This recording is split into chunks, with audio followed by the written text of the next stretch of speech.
Hello everyone, welcome to my channel Chem Champion. तो आज के इस वीडियो में हम लोग करने वाले हैं प्रीवियस ईयर गेट और नेट के क्वेश्चंस को। तो अगर आप लोग पहली बार चैनल पे मेरे विजिट कर रहे हैं तो एक बार प्लीज़ जाकर के प्रीवियस वीडियोस को ज़रूर देखिए। ये वीडियोस अगर अच्छे लगें आपको तो चैनल को लाइक, शेयर और सब्सक्राइब कर दीजिए। तो आज का पहला क्वेश्चन है, consider N ideal gas off volume V at a temperature T and pressure P. If the entropy of the gas is S, then the partial derivative dP by ds at constant volume is equal to। देखिए, जब भी आपको कोई partial derivative दिया हो ना, तो वहाँ पर आप दो चीज़ें देखो कि ये जो है मैक्सवेल रिलेशन से लिखा गया है। ठीक है, अब मैक्सवेल रिलेशन आप कहाँ से लिख सकते हो कि जब आपको डिफरेंशियल इक्वेशन जो थर्मोडायनेमिक प्रॉपर्टीज़ का है G H U ये सब आपको पता हो। ठीक है, तो मैंने क्या ट्रिक बताया था आपको, good physicist have studied under very fine teacher, right. अब देखिए यहाँ पर नीचे एक वॉल्यूम कांस्टेंट है और एंट्रोपी के साथ इसका डिफरेंशिएशन हो रहा है प्रेशर का। तो दो चीज़ें वेरी कर रही हैं, एक एंट्रोपी और दूसरा वॉल्यूम। तो ये एंट्रोपी और वॉल्यूम किस थर्मोडायनेमिक प्रॉपर्टीज़ में आएगा? Internal energy. क्लियर है बात? तो इंटरनल एनर्जी का फॉर्मूला क्या हो जाएगा? डी यू इजक्वल टू, देखिए एंट्रोपी ऊपर है तो डी एस हो जाएगा TdS, और वॉल्यूम लेफ्ट साइड है तो माइनस PdV। क्लियर है?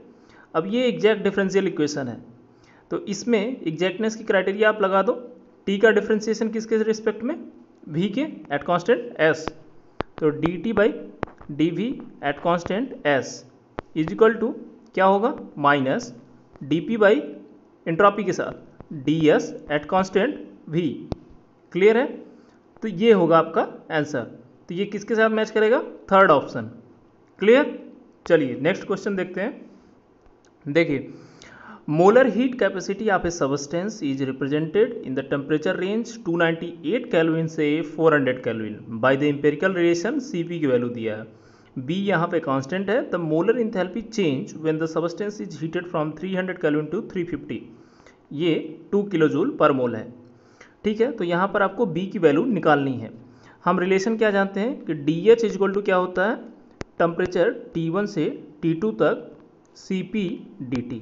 क्लियर है? अब देखिए Cp की वैल्यू क्या रखनी है आपको? 14 plus BT, right, into dt। तो आप इंटीग्रेट करोगे तो क्या मिलेगा? ये 14T। ठीक है, यहाँ लिमिट रखो इसका, T1 से T2 plus B T square by 2, यहाँ पर भी लिमिट रखो T1 से T2। तो आपको देखो 300 केल्विन T1 होगा, 350 T2 हो गया, राइट। और DH की वैल्यू आपको कितना दिया है? ये है 2 किलो जूल। ठीक है, तो 2000 जूल। तो आप जब सारा वैल्यू रख के आप पुट करोगे तो इक्वेशन में आपको आंसर जो निकल के आएगा फाइनली B का वैल्यू वो 0.08 मिलेगा। क्लियर है? आप इसको एक बार सॉल्व करो अपने से और एक बार चेक करो कि आंसर इतना आ रहा है या नहीं। चलिए अगला क्वेश्चन देखते हैं। The enthalpy of vaporization of a liquid at its boiling point, delta H की वैल्यू दिया है। ठीक है, 15.3 किलो जूल, तो आप इसको जूल में रखोगे। If the molar volume of the liquid and the vapour, molar volume दिया है, ठीक है, इतना। देन dP बाई dt की वैल्यू आपको पूछ रहा है। तो यहाँ पर आपको क्लैपेरॉन इक्वेशन लगाना है, differential form dP by dt is equal to क्या होगा? Delta H vaporization by R, अब V gas minus V liquid. Clear है? तो आप देखो यहाँ पर सिर्फ एक चीज़ का आपको प्रॉब्लम होगा, यूनिट का। यहाँ किलो पास्कल केल्विन इनवर्स में पूछा है, जबकि आंसर आपको जो मिलेगा वो जूल पर सेंटीमीटर क्यूब में मिलेगा। तो आप एक चीज़ देखो, ये जो वॉल्यूम है इसको आप कन्वर्ट कर लेना मीटर में, तो 1 centimetre cube is equal to कितना हो जाएगा? 10⁻⁻6 मीटर क्यूब, राइट। तो यहाँ से आप वॉल्यूम को मीटर में कर लो, देन आपको जो मिलेगा वैल्यू वो जूल पर मीटर क्यूब में मिलेगा और वो 1 पास्कल के बराबर होगा। तो फाइनल जो है आप इसको कैलकुलेट करो, कैलकुलेट करके देखो कि आंसर आपका कितना आ रहा है। ठीक है, तो ये आंसर आपका किलो पास्कल में जब निकालोगे तो 6.48 किलो पास्कल केल्विन इनवर्स के आसपास आएगा। क्लियर है, एक बार सॉल्व करके आप देख लो। अगला क्वेश्चन देखिए कि 2 mole of ideal gas X and 2 mole of ideal gas Y initially at the same temperature और प्रेशर पे हैं, इनको मिक्स किया गया है अंडर आइसोथर्मल आइसोबैरिक कंडीशन। तो एंट्रोपी ऑफ मिक्सिंग पूछ रहा है, कैसे कैलकुलेट करोगे। यहाँ पर कोई यूनिट का प्रॉब्लम आपको नहीं है क्योंकि जूल केल्विन यूनिवर्स में पूछा है, ठीक। तो डेल्टा एस मिक्सिंग क्या होता है formula, minus R summation over Ni ln xi। Clear है, देखिए ये वैल्यू आप रख दो इसमें, ठीक है। आप आंसर निकालोगे तो फाइनल आंसर आपको आएगा अराउंड 23 के आसपास आएगा जूल केल्विन यूनिवर्स। क्लियर है, यहाँ पर आप सारा वैल्यू पुट करके एक बार देख लो। अगला क्वेश्चन देखिए, normal boiling point of a compound X is 350 kelvin और हीट ऑफ वेपराइजेशन दिया है। The pressure required to boil X at 300 kelvin, कितना प्रेशर लगेगा बॉयल करने पे 300 केल्विन पे। तो देखिए ये जो 350 केल्विन पे है, तो यहाँ पर टेम्परेचर हमको दिया है T1 इजक्वल टू 350, प्रेशर यहाँ पर हो जाएगा हमारा, बॉयल हो रहा है वहाँ पर, तो 1 एटमॉस्फेरिक प्रेशर हो गया, नॉर्मल बॉइलिंग पॉइंट है इसका, ठीक है। उसके बाद T2 जो है हमारा वो होगा 300 केल्विन और P2 हमको ये पूछ रहा है और डेल्टा H हमको दिया हुआ है ऑलरेडी। क्या फार्मूला लगेगा, किसी को याद आ रहा है? हाँ बोलो, integrated form of Clausius Clapeyron equation. तो ln P2 by P1 is equal to delta H by R, बोलो T2 minus T1 divided by T1 into T2, ठीक है। तो ये आप सारा वैल्यू आप इसमें पुट करके एक बार रखो, ठीक है। तो जो आपको आंसर मिलेगा वो क्या आएगा, आपका आंसर ATM में होगा और ये आएगा आपका 0.179 ATM, ठीक है। तो आपका 0.179 ATM के आसपास ये आएगा। अब 1 ATM बराबर दिया है 760 टॉर, तो आंसर टॉर में पूछा हुआ है, तो 0.179 इंटू 760 आप कर दो, ठीक है। तो ये आंसर आपको मिल जाएगा अराउंड 135 टॉर के आसपास आंसर आएगा, ठीक है। चलिए अगला क्वेश्चन देखते हैं। देखिए इंट्रॉपी चेंज पूछा है, hello, entropy change for the melting of X mole of ice, ठीक है, at 273 kelvin and 1 atmospheric pressure, इतना दिया है। तो देखिए यहाँ पर जो है आइस का चेंजेज हो रहा है, मतलब आइस से लिक्विड बन रहा है, मतलब फेज का ट्रांजिशन हो रहा है। तो यहाँ पर जो फार्मूला हमारे पास है वो एक ही है कि डेल्टा H बाई T होता है, ठीक है। तो आप देखो डेल्टा H की वैल्यू दिया है, हीट ऑफ फ्यूज़न 80 कैलोरी पर ग्राम और एंट्रोपी दिया है आपका एट 273 पर। तो देखो यहाँ पर delta H is equal to delta S is equal to delta H by T है। तो आप देखोगे तो सारा वैल्यू दिया हुआ है, तो आपको समझ नहीं आएगा कि क्या निकालें हम, कैसे नंबर ऑफ मोल निकालना है। तो आपको सिंपल निकालना है वेट, ठीक है, कि इतने आपको 80 कैलोरी पर ग्राम दिया है हीट ऑफ फ्यूजन। तो आप यहाँ पर एक कांस्टेंट आपको लिख लेना है m, ठीक है। तो ये आपको देगा वेट देगा, क्योंकि कैलोरी कैलोरी से कैंसिल हो जाएगा और केल्विन केल्विन से कैंसिल होगा। तो ये जो मास आएगा उस मास को आप कन्वर्ट करोगे मोल में। क्लियर है, समझ में आ रहा है कि नहीं? देखो डेल्टा एस आपको रख दो 28.8, ठीक है, कैलोरी पर केल्विन। हाँ, अब डेल्टा एच की वैल्यू क्या है 80 कैलोरी पर ग्राम, ठीक है। तो कैलोरी कैंसिल हो जाएगा और यहाँ पे 273 केल्विन, ठीक है, मल्टीप्लाई कर दोगे तो ये फाइनली 98 के आसपास आएगा ग्राम में, ठीक। तो आप देखो 18 ग्राम जो वाटर है उसका 1 मोल इक्वल है, तो 98 ग्राम में कितना हो जाएगा, अराउंड 5.2 मोल के आसपास, ठीक है। तो वही आंसर होगा इसका। अगला क्वेश्चन देखते हैं। An ideal gas occupies an unknown volume V litre, ठीक है, at a pressure of 12 ATM। The gas is expanded isothermally against a constant external pressure of 2 ATM। तो इसका फाइनल वॉल्यूम 3 लीटर हो रहा है, ठीक है। तो देखिए यहाँ पर आपको दिया है P1 12 एटीएम, ठीक है, जबकि आपको V1 नहीं पता है, तो ये V वॉल्यूम है, V लीटर है। आपको P2 कितना दिया है, 2 एटीएम है, ठीक है, इसी कांस्टेंट एक्सटर्नल प्रेशर के अगेंस्ट गैस एक्सपेंड कर रहा है। और V2 आपको दिया है 3 लीटर, ठीक है। तो आप यहाँ से एक इक्वेशन लगा सकते हो आइसोथर्मल के केस में, P1 V1 equal to P2 V2, ठीक है।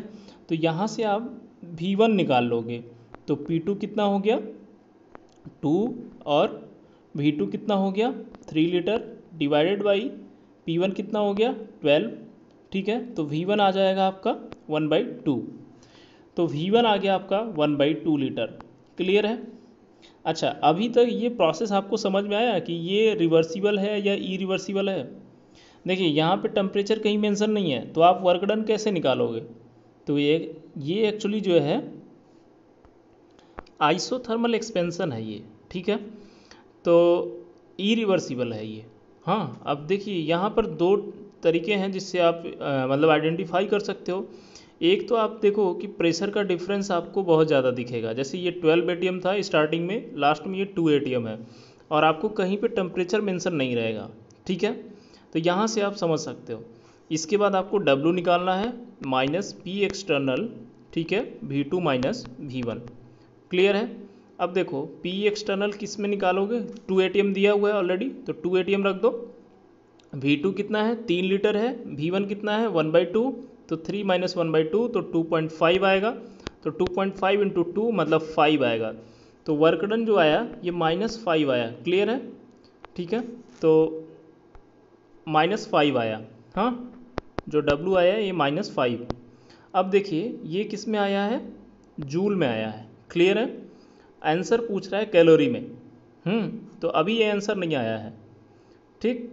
तो आप कैसे निकालोगे आंसर, तो ये जो जूल है, जूल की जगह आप इसको लिख सकते हो लीटर एटीएम भी, ठीक है, ठीक, तो लीटर एटीएम भी लिख सकते हो आप। हाँ, तो आप देखो, आप ये लीटर एटीएम को आपको कैंसिल करना है, तो आर की वैल्यू ये दिया हुआ है इतना, ठीक है। तो अगर आप इससे डिवाइड कर दो, हाँ, तो इससे आपने डिवाइड कर दिया, ठीक, 0.082 से, इसके बाद 8.314, ठीक है, इससे आप मल्टीप्लाई कर दो, तो आपको ये आंसर जो है 5 - 5 इंटू 8.314, ये डिवाइड कर दोगे आप जब 0.082 से, तो ये आंसर आपका जूल में आएगा, ठीक है। अब एक जूल जो होता है ये 4.18 कैलोरी के इक्वल होता है, ठीक है। तो आप जो जूल में आंसर आएगा उसको कैलोरी में कन्वर्ट कर लो, तो फाइनली जब आप कैलोरी में कन्वर्ट करोगे तो ये अराउंड 125 कैलोरी के आसपास इसका आंसर आएगा, ठीक है, और ये आंसर नेगेटिव में होगा। क्लियर है। चलिए अगला क्वेश्चन है, when 3 mole of helium when 3 mole of helium is mixed with 1 mole of neon at a constant temperature and pressure, the entropy of mixing पूछ रहा है। क्लियर है। तो आप एंट्रोपी ऑफ मिक्सिंग का फार्मूला लगा दो यहाँ पर, सेम जैसे पहले लगाया, -R summation over Ni ln xi। Clear है। यहाँ पर इसका 3 मोल है और इसका 1 मोल है। आप इसको रखो, आप इसको वैल्यू को सारा पुट कर दो इसमें, आपको आंसर मिल जाएगा, और ये आंसर अराउंड 18.6 के आसपास आ रहा था, ठीक है, ये जूल पर केल्विन में, ठीक। आप एक बार चेक कर लो। फिर ये delta G0F and delta H0F iron gas के लिए दिया है इतना और इतना एट 298 केल्विन पर, और पूछ रहा है एंड एज्यूम कर रहा है कि डेल्टा H0F जो है ये कांस्टेंट है, इससे 250 से 375 इंटरवल के बीच में। तो पूछ रहा है कि डेल्टा G0F कितना होगा for the iron gas at 375 kelvin, ठीक है।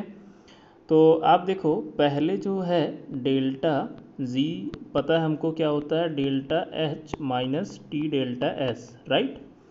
तो आपको डेल्टा G0 दिया है सबका स्टैंडर्ड फॉर्मेट, तो ये 298 केल्विन पे दिया है, तो 298 केल्विन पे इसकी वैल्यू है, इसकी वैल्यू है, ये वैल्यू नहीं है हमारे पास, ठीक है। तो आप एंट्रोपी 298 केल्विन पर निकाल लीजिए, ठीक है। इसके बाद आपको 375 पर डेल्टा जी की वैल्यू चाहिए।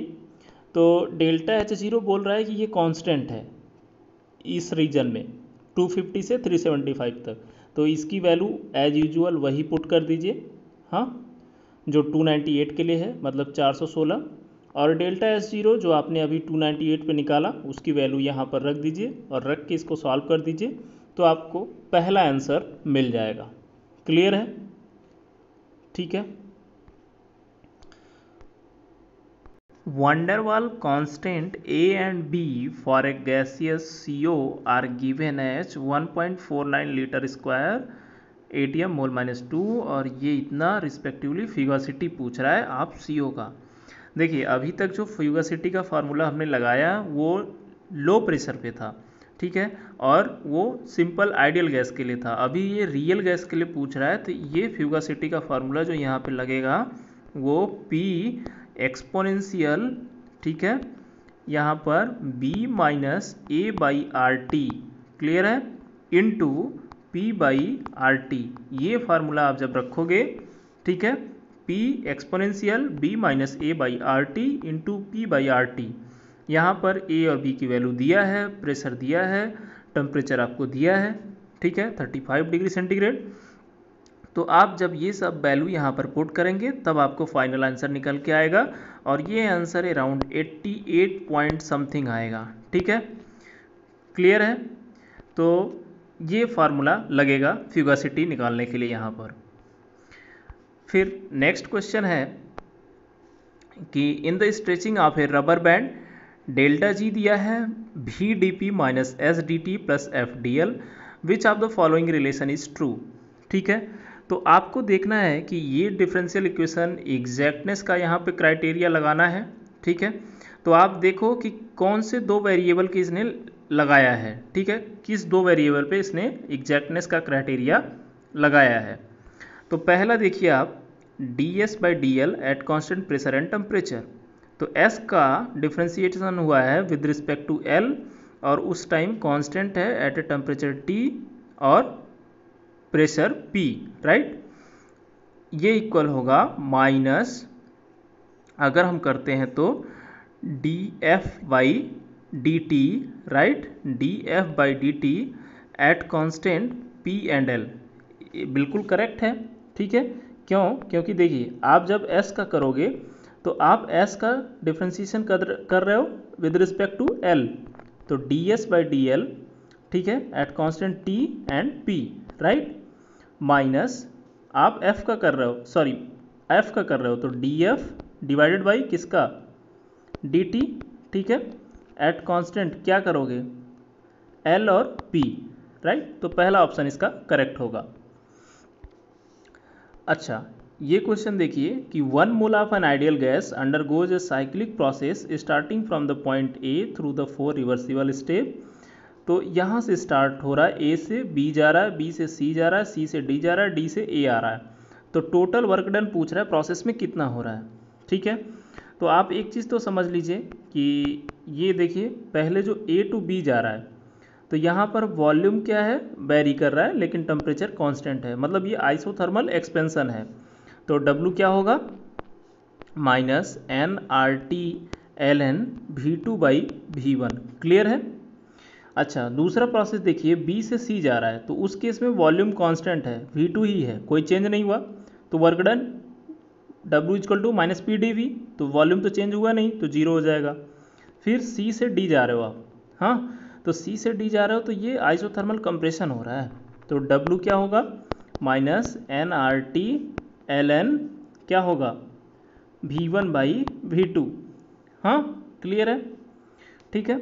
उसके बाद आप जब D से A जा रहे हो, फिर से वॉल्यूम में कोई चेंज नहीं हुआ, तो वर्क डन जीरो हो गया। तो टोटल जो वर्क डन हो गया W, वो W1 प्लस W3 हो गया, ठीक है। तो आप इसको दोनों को सम कर दो, अब ये माइनस साइन है यहाँ पर, तो इस माइनस को प्लस कर दो और ये V2/V1 कर दो, क्लियर है। और ये जो टेम्परेचर होगा, देखो ये T2 होगा जबकि पहले वाला T1 होगा, तो आप जब दोनों को सम करोगे तो nR ln V2/V1 कॉमन हो जाएगा और T2 माइनस T1 मिलेगा आपको, क्लियर है।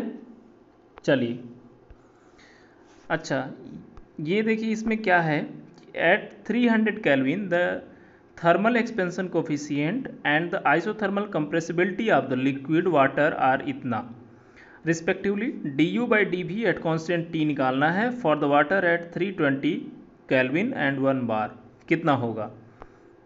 देखिए यहाँ पर आपको दो चीज़ें दी हैं, अल्फ़ा और बीटा, ठीक है। तो जब अल्फ़ा और बीटा को आप डिवाइड करोगे ना तो आपको मिलेगा dp by dt at constant volume, ठीक है।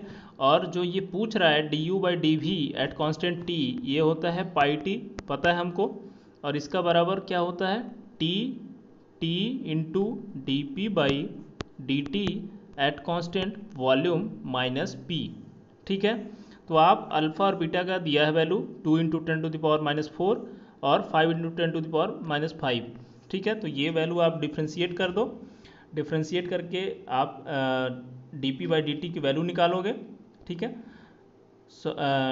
सॉरी डिफ्रेंशिएट नहीं, मतलब डिवाइड करके, तो D P by D T की वैल्यू आपको मिल जाएगी यहाँ से। फिर आप पाई टी की वैल्यू में यहाँ पर रख दो इस इक्वेशन को। टेम्परेचर दिया है 320, प्रेशर दिया है 1 बार, तो फाइनल आप आंसर सॉल्व जब करोगे तो ये 1.2 किलो बार के आसपास आंसर आपको मिलेगा, ठीक है। अगला क्वेश्चन है कि equation of the state for 1 mole of gas is given by this equation, और पूछ रहा है D H by D P at constant T.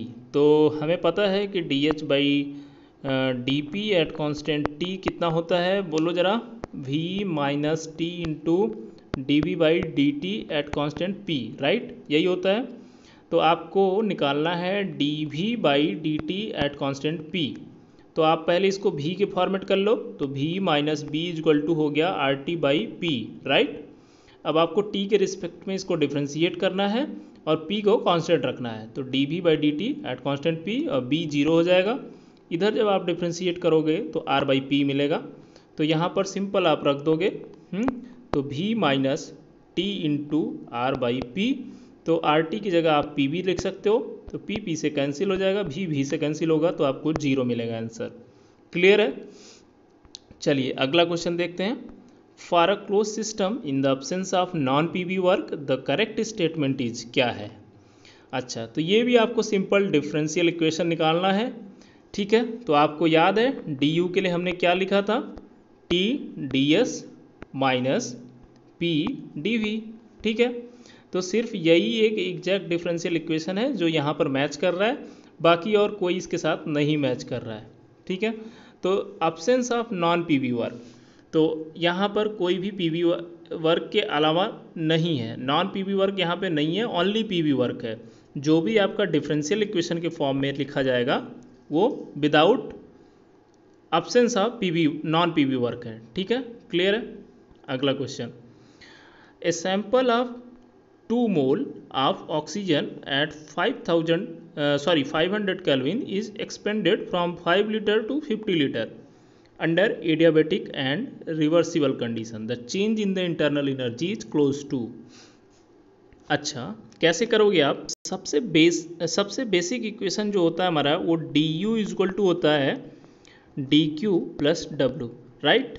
तो अब एडियाबेटिक प्रोसेस है तो ये 0 हो गया, तो डी यू बराबर डब्ल्यू मिला हमको, और डी यू जो है एट कांस्टेंट वॉल्यूम पे क्या होता है, D U by D T at constant volume is equal to होता है सी वी, राइट, ठीक है। तो हम इसकी जगह पे लिख सकते हैं सी वी डी टी, हाँ। तो वर्क डन हमारा क्या होगा, सी वी डी टी मतलब T two minus T one, तो C V T two minus T one, right. ये हमें वर्क डन मिलेगा एडियाबेटिक एक्सपेंशन के केस में। अब हमको चाहिए सी वी की वैल्यू, ठीक, और T2 की वैल्यू चाहिए। देखिए यहाँ पर T1 दिया है, हाँ 500 केल्विन, लेकिन T2 नहीं दिया है, और V1 और V2 दिया है, ठीक। तो आप कैसे निकालोगे, अब Cp माइनस Cv बराबर होता है Nr, राइट।